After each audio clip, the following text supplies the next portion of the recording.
we will read in the gospel text of today Zacchaeus' encounter with Jesus.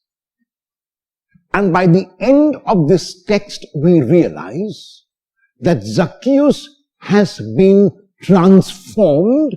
He has become a new person altogether, even because of this brief encounter with Jesus. However, we can also see in these verses a method which we can take for our own prayer and for our own imitation and for our own encounter with Jesus. And the first is the desire to see Jesus. Jesus enters Jericho only on his way to Jerusalem. Jesus is not interested in stopping in Jericho. Jesus is not interested in spending the night in Jericho. Jesus is moving towards Jerusalem. However, in Jericho, there is a man named Zacchaeus who desires to see Jesus. That's all Zacchaeus wants to do. He wants to see who Jesus is. However, the desire of Zacchaeus is not a superficial desire. It is not a desire only on the surface level. It is a genuine desire, as we will see in what happens later. And Jesus is in the midst of a crowd, and Zacchaeus is unable to see Jesus because of the crowd and because he is short in stature. So the two obstacles which I term as an internal obstacle, Zacchaeus' short stature, and an external obstacle, the crowd, both come together, because of which Zacchaeus is unable to see Jesus.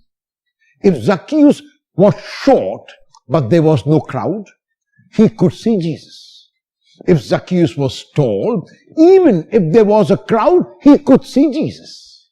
However, the internal and the external, the inside and the outside, both these obstacles or hurdles come together, because of which Zacchaeus is unable to see Jesus. The desire of Zacchaeus is a genuine one, and Zacchaeus will persevere. Zacchaeus will not give up. If the desire of Zacchaeus was only superficial, he would have said to himself, I am short. There is a crowd, and it seems like the crowd is going to follow Jesus, so I will see if I can see him another day. He would have procrastinated. However, because Zacchaeus' desire is genuine and because he is going to see the Lord, he does two things.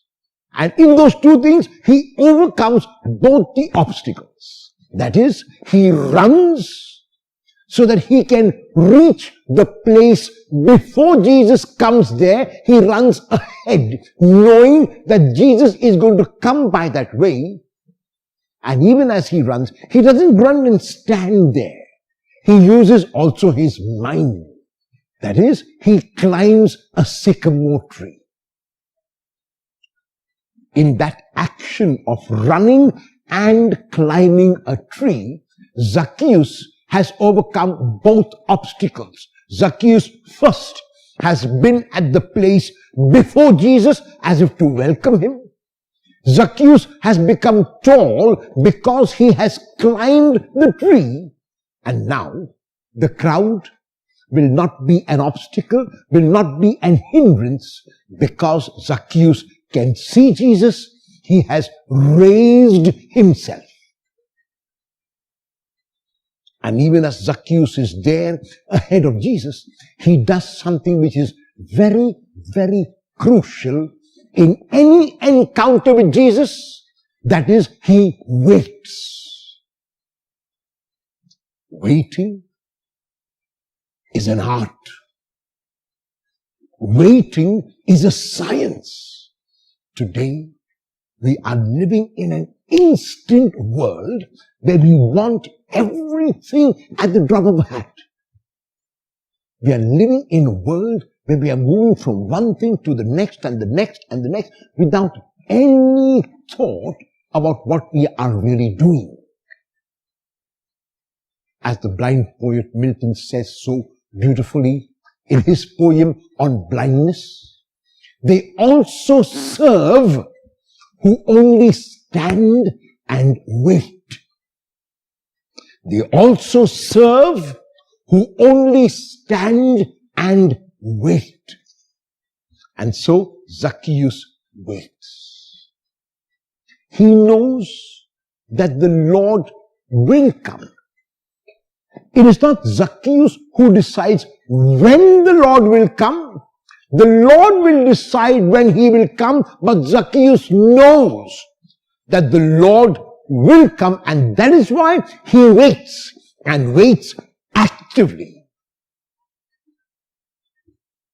And as soon as the Lord comes, he recognizes and realizes who is on the tree.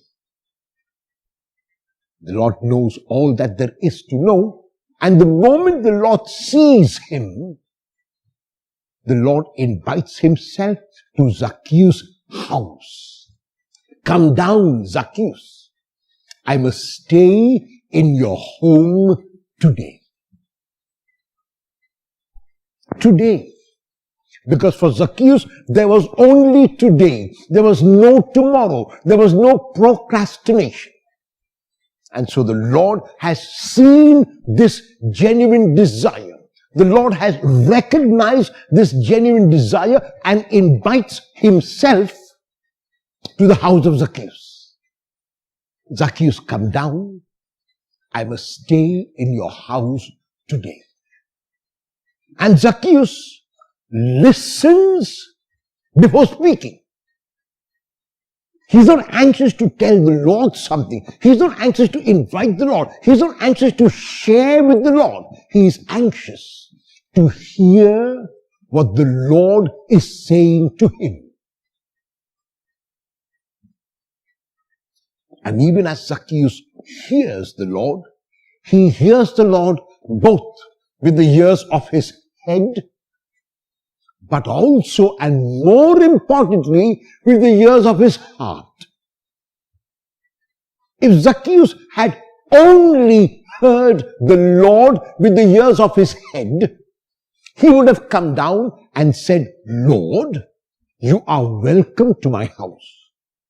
He would even have said, Lord, I'm going to prepare a feast for you. He would even have gone further and said, Lord, not only you, but your disciples and the whole town is invited for a feast. That would have been very generous on the part of Zacchaeus, but it would still have been a listening only with the ears of his head. However, because Zacchaeus hears the invitation of the Lord, even with the ears of his heart, he comes down. And he stands erect.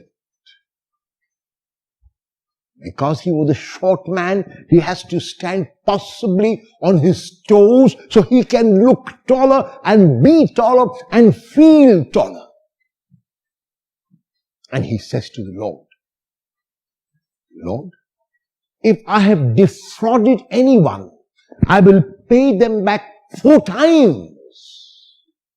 And half my goods I will give to the poor. It is very likely that as a chief tax collector, Zacchaeus would have defrauded a number of people.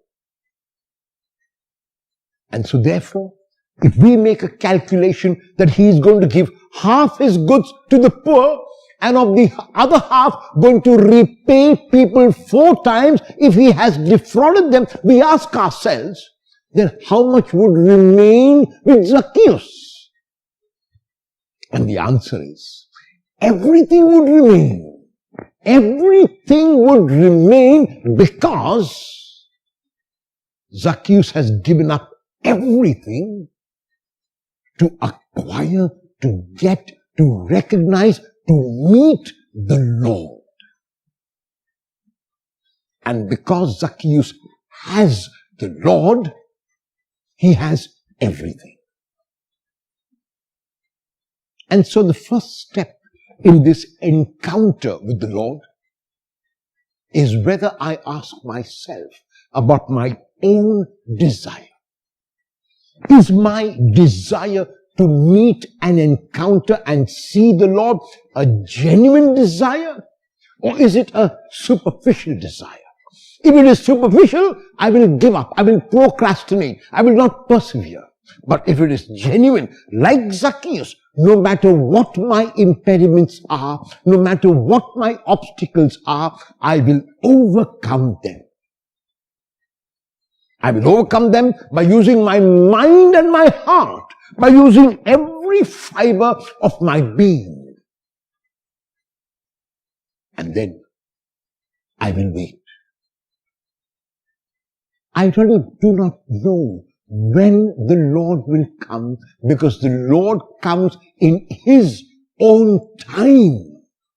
But this much I know, that because my desire is genuine, because my desire is real and not superficial, the Lord will come.